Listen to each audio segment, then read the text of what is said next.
Halo guys, aku pengen benerin sebuah rice cooker. Ini dia, mungkin kalian udah nggak asing lagi. Rice cooker ini katanya rusak. Rusaknya gosong dan mati total katanya gitu.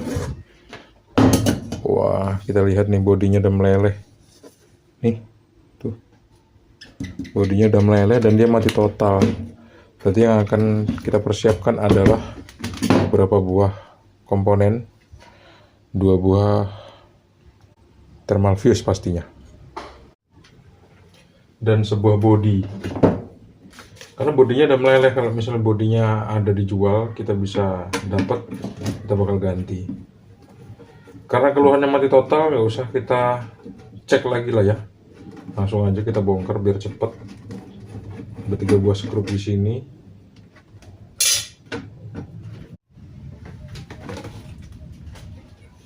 Bagian bawah ini pun udah meleleh nih. Oh, ada cicaknya, kesetrum, pantas dia rusak. Aturan dia nggak rusak ya, nggak rusak bawaan dari pabrik. Tapi dia rusak karena ada cicak masuk dan kesetrum sampai gosong seperti ini. Harusnya sih barang ini awet. Coba kita cek dulu thermal fuse-nya. Bagian mana yang kira-kira putus? Thermal fuse-nya ada 2 di sini. Kita cek thermal fuse yang kabel warna biru dari ujung sini dan ujung sini. Tuh putus. Terus thermal fuse yang kabel warna merah dari ujung sini ke ujung sini. Kabel thermal fuse yang kabel warna merah ternyata masih bagus. Yang kabel warna biru ini kayaknya yang bermasalah. Cuma satu aja yang bermasalah kayaknya. Coba kita buka thermal fuse-nya dengan cara membuka sebuah skrup ini. Terus ini kita renggangin, kita ulur, kita tes dari dekat. Putus sama enggak dia? Tuh, ternyata putus, nggak nyambung sama sekali.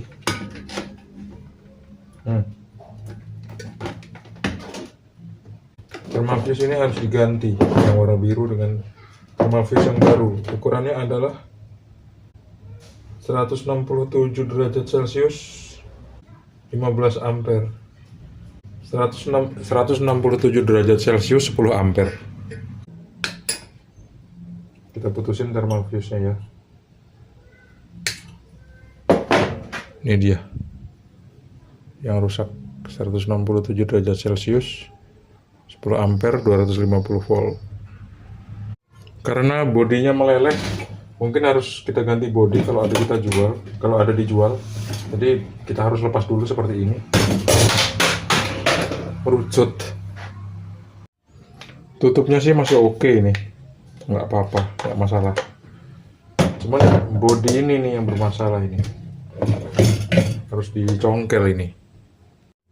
Ambil lubang min seperti ini. Coba kita congkel ya. Kita cari celah.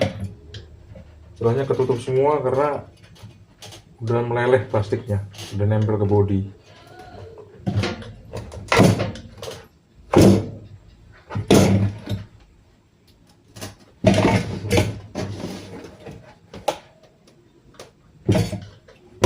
Pokoknya congkel bagian ini sampai plastik dan logam ini pisah.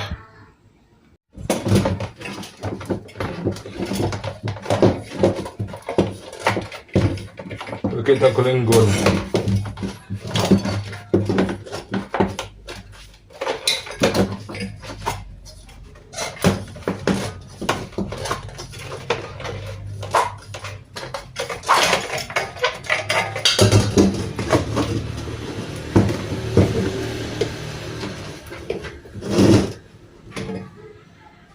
Sekarang tinggal kita bukain skrup-skrup yang ada di kontrol panelnya. Ini perlu kita buka juga supaya lebih gampang ngerjainnya. AC cord ini, AC cord female.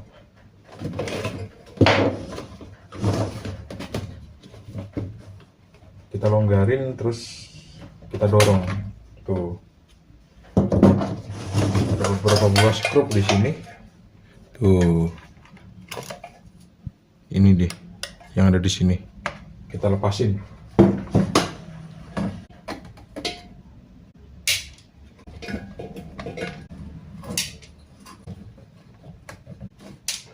Skrup di PCB-nya cuma ada 3. Nah, udah bisa terlepas. Sekarang bagian depan ini kita lepasin juga. Ini ada banyak skrupnya. 1, 2, 3, 4, 5. Terus coba kita congkel ya. Untuk membagi dia jadi 2 bagian. Pelan-pelan congkelnya. Nah, ini masih bisa dipakai. Cuman untuk body ini udah meleleh nih. Ini harus diganti. Sama body yang bawah ini udah meleleh nih. Ini harus diganti juga. Dengan catatan kalau barangnya ada dijual. Kalau nggak ada ya mau nggak mau harus diikhlaskan. Yang bisa dipakai lagi ini dia. Karetnya masih bisa dipakai. Kita lepas. Sementara itu aku mau cari dulu bodinya, mana tahu ada dijual. Kalau ada bisa selesai pekerjaan kali ini. Kalau nggak ada ya nggak bisa selesai. Oh iya, ada bagiannya masih bisa dipakai. Ini dia handle-nya masih bisa dipakai. Ini aja nih yang perlu diganti. Kalau misalnya ada dijual penggantinya. Untuk barang yang tipenya adalah Smart Less Sugar Low Carbo Low Calorie SMR 168 Bull D. Jadi kalau misalnya pengen merhatiin dengan detail, inilah barang yang harus diganti. Terus aku coba untuk cari barangnya kan, kesana kesini, dan ternyata kira-kira dapat nggak menurut kalian? Dapat guys. Dapat sih barangnya, cuman warnanya beda nih. Dan inilah barang yang aku dapetin. Bisa ngedapetinnya, tapi warnanya beda. Aslinya kan agak merah ke pink-pink gitu ya. Tapi aku ngedapetin itu warna yang seperti ini. Warna apa ini? Warna yang cenderung ke hijau ya. Kalian yang pandai banget sama warna-warna, kalian bisa sebutin di bawah lah. Atau dikoreksi kalau misalnya penyebutan warna yang aku sebutin tadi salah ya. Ini dia warnanya. Dan aku nggak tahu nanti kalau udah dipasang warnanya ini bakal bagus atau dapat komplainan dari yang punya. Tapi kayaknya nggak mungkin deh dapat komplainan karena sebelum dibayar untuk pembelian warna ini sih udah dikonfirmasi dulu sama yang punya untuk oke lah nggak apa-apa warnanya meskipun beda. Akhirnya inilah warna yang dipilih. Dan ternyata waktu aku lagi benerin mesin ini di depan kucingku berantem loh guys. Ada aja. Jadi kalau misalnya kerja tuh distraksinya tuh kurang lebih motor lewat, bocil teriak-teriak, sama kucing berantem. 3 hal itu deh. Kapan ya? Di studio tuh bener-bener sesuai sama yang aku pengenin gitu. Tanpa banyak distraksi. Next lah ya, doain aja guys. Aku ambil cutter terus coba aku bukain seperti ini. Plastik-plastik pelindungnya, bubble wrapnya. Ini dikasih bubble wrap banyak banget. Alhamdulillahnya seperti itu. Jadi pengirimannya tuh bisa dipercaya meskipun jauh tapi aman gitu. Ini dia tuh warnanya. Warnanya bagus sih. Tapi nggak tahu bakal matching apa nggak dengan warna yang agak-agak pink ini. Ini warnanya girly banget sih. Dan biasanya yang suka sama barang kayak gini cewek sih. Meskipun cowok sebagian juga banyak yang suka. Karena apa ya? Karena terpaksa mungkin. Karena dia ngekos. Mau nggak mau harus masak cepet. Dan kebetulan yang dijual barangnya barang ini. Dibeli lah akhirnya. Pas pula harganya murah dapat diskon ya kan. Dan ternyata guys.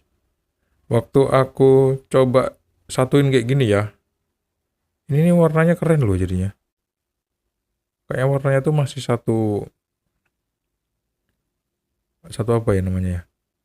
satu kategori gitu kayaknya. Atau satu apa ya? Satu, nggak tahu lah satu apa. Satu kawasan. Kok kawasan? Satu ide, satu tema. Satu tema. Warnanya tuh kayak masih satu tema gitu loh. Yang aku lakuin pertama kali sih ngelepasin lagi karena nggak pas. Terus aku coba pasin lagi seperti ini. Ingat ya, kalau misal belum pas tuh nggak boleh kita paksa banget. Karena kalau kita paksa nanti dia bakal patah. Nah kalau udah patah repot nanti. Tuh, bagus kan? Ternyata warna ini tuh masih bagus kalau misal digabungin. Warnanya tuh agak pink ke ungu dan ke biru-biru atau hijau-hijau muda seperti ini. Masih satu tema dia. Terus apa lagi yang aku mau kerjain adalah memasang ini guys. Memasang thermal fuse. Kebetulan aku bisa ngedapetin thermal fuse yang sama seperti ini. Aku nggak perlu beli thermal fuse yang tanpa kabel. Alhamdulillah ada yang dengan kabel-kabelnya juga. Jadi tinggal dipasang aja untuk menggantikan thermal fuse di kabel warna biru yang lama yang udah rusak, yang udah putus itu. Cara ngelepasnya tuh gampang banget, tinggal dipencet terus ditarik. Habis itu thermal fuse yang masih bagus, yang masih baru ini kita tinggal colokin seperti ini. Pastikan dia kuat banget. Terus kita tinggal pasangin di ini sih, di stop kontak itu kan, bukan di stop kontak. Terus kita tinggal pasangin di soket female dari AC cord itu. Tinggal dipasangin ke situ. Karena di rice cooker ini dua buah kabel L dan N itu dua-duanya dikasih thermal fuse. Thermal fuse-nya tuh banyak dua. Kalau biasanya sih untuk rice cooker yang lain itu dikasih cuma satu biasanya. Tapi kalau untuk thermal fuse ini dikasih dua.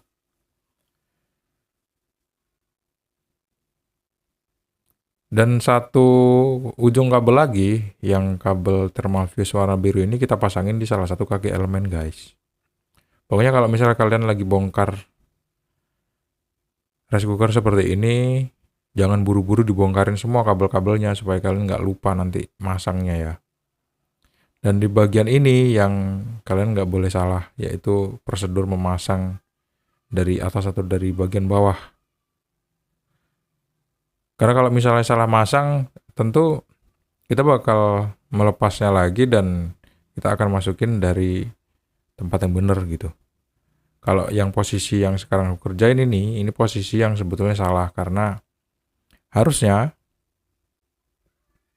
bagian PCB touchscreen ini kita pasang dari atas gitu, bukan dari bawah seperti ini. Artinya pancinya kita pasang dulu gitu. Karena kalau misalnya kita pasang seperti ini, dia bakal nggak cocok nanti. Ya nggak mungkin bisa dimasukin pancinya.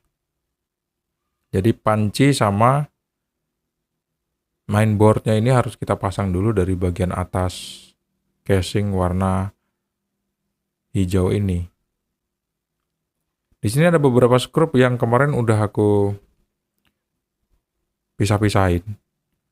Skrupnya tuh beda sendiri. Kalau untuk yang bagian dalam tuh biasanya kepalanya tuh gepeng, kayak ada payungnya gitu. Ini udah pede masang seperti ini, ternyata begitu mau dipasang salah masang. Ini sama aja kasusnya kayak sering salah prosedur waktu masang kabel steker. Nah, kabel steker tuh, kabel colokan itu kan biasanya paling gampang dipasang ya. Tapi biasanya disitulah letak salah prosedurnya. Kadang-kadang selongsongnya atau soketnya tuh lupa masang, akhirnya ya mau nggak mau kita harus bongkar lagi hanya untuk memasang ring atau selongsong dan lain sebagainya. Harusnya udah selesai ya, tapi mau nggak mau ya harus dibayar dengan harga yang mahal untuk sebuah kesalahan seperti ini. Lupa memasang dari bagian atas. Tapi begitu udah dipasang, udah rapat semua, terus udah naruh obeng ya kan, udah megang pancinya, sekali mau dimasukin, iya ternyata salah. Mau nggak mau harus dilepas lagi skrup yang banyak tadi yang baru dipasang itu.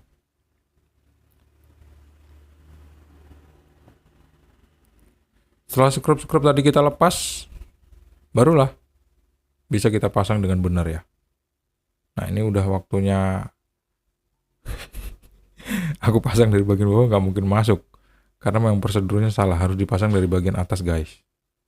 Tuh, kalian jangan sampai ngelakuin hal yang sama ya, supaya kerjaan kita tuh jadi lebih cepat.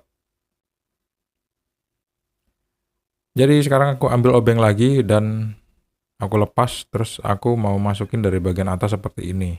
Seperti inilah prosedur yang benar memasang pancinya ke casingnya. Tuh.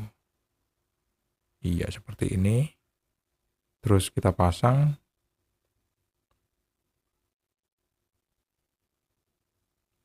Nah, kalau misalnya kita udah pasang, jangan lupa jangan dirapetin dulu pancinya. Karena kalau kita rapetin, kita nggak ada celah untuk bisa masang mainboard plus touchscreen dari rice cooker ini. Katanya rice cooker ini low carbo, low kalori guys.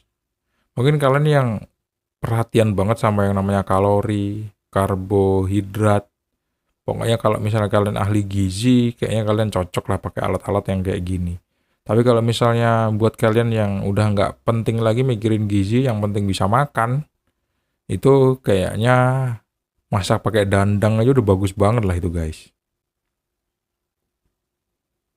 Ini ya, tuh harus dirapetin seperti ini setelah skrup-skrup dari mainboard touchscreen-nya udah kita pasang.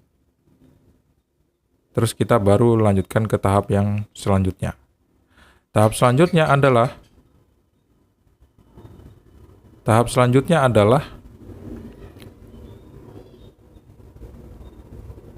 memasang kaki-kaki pada rice cooker ini.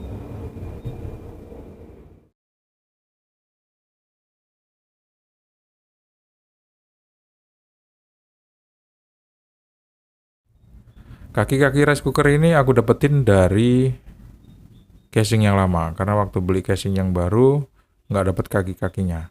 Kaki-kakinya ini penting banget karena kalau misalnya lagi kita taruh di meja, tanpa kaki-kaki karet biasanya dia bakal licin. Kalau misalnya kita lagi mau ngambil nasi, biasanya dia bergeser. Untuk itulah pentingnya kaki-kaki karet.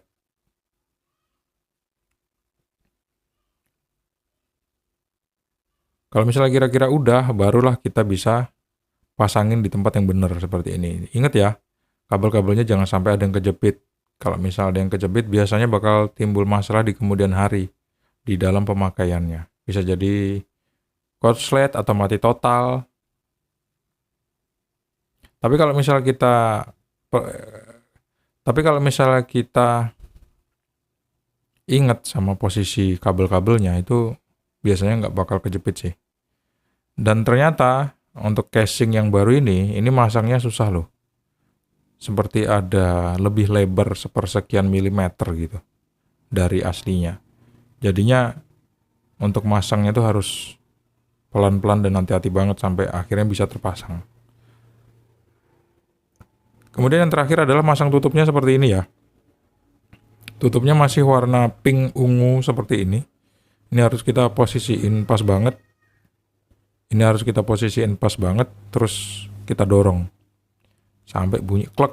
Nah, kalau misalnya udah bunyi klek, barulah itu tanda dari dia udah tertutup dengan rapat.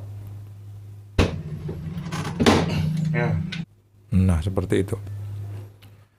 Untuk tabung pembuangan air limbah dari rice cooker ini tuh kebetulan nggak disertakan sih sama yang punya, jadi nggak bisa dipasang. Begitu aku lihat dari bagian depan ternyata keren juga ya, kayak warna-warna girly gitu yang di film Transformer kalau nggak salah sih. Kita pasang handle-nya ya dengan cara seperti ini, gampang aja. Kalau ini sih aku udah yakin udah bisa sembuh 100% karena yang rusak cuma thermal fuse-nya aja putus satu buah dan casing-nya meleleh karena overheat. Di sini aturan ya, dikasih semacam tabung untuk tetesan air kalau misalnya uap dari nasinya itu naik ke tutup, tapi nggak dikasih sama yang punya, tapi nggak dikasih sama yang punya, jadi nggak apa-apa, nggak usah dipasang.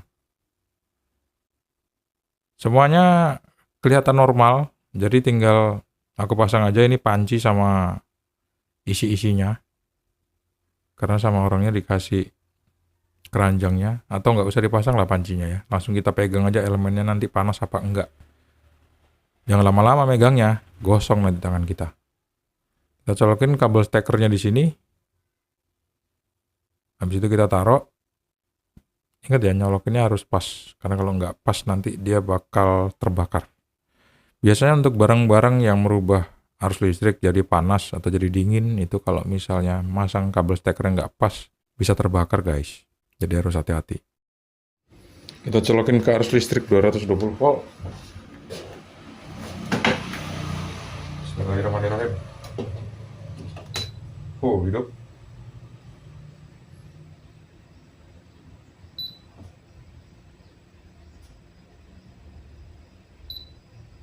Oh.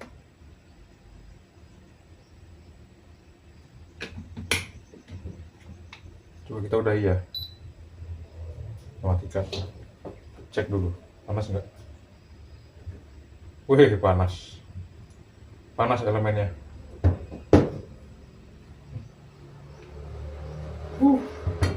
Sembuh deh. Beres.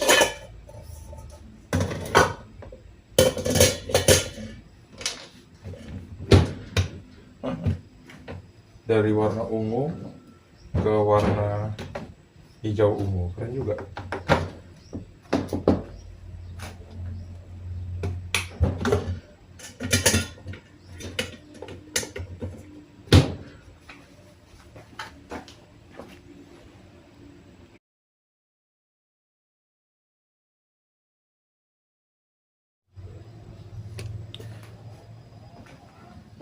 Kayak gitu ya.